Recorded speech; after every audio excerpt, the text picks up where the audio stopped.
ডিমের পাকান বানাবো। আসসালামু আলাইকুম, সবাই কেমন আছেন? আমি এখানে চালের আটা নিয়েছি আর 2 চা চামচ মরিচ বাটা দিলাম, 1 চামচ হলুদ, 1 চামচ লবণ,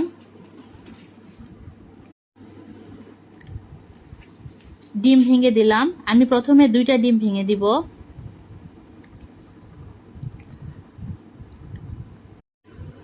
আমি 1 চামচ লাল মরিচের গুঁড়া দিলাম। এবার সুন্দর করে মিক্সড করব।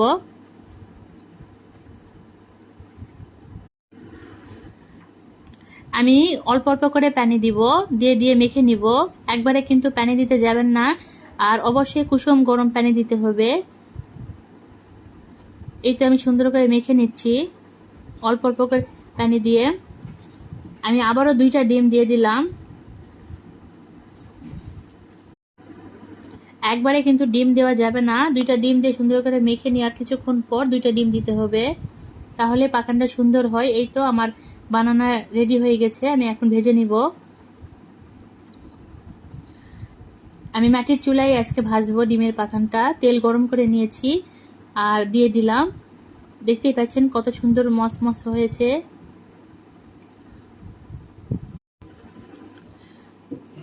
আমি আবারও এগুলো ভেজে নিব।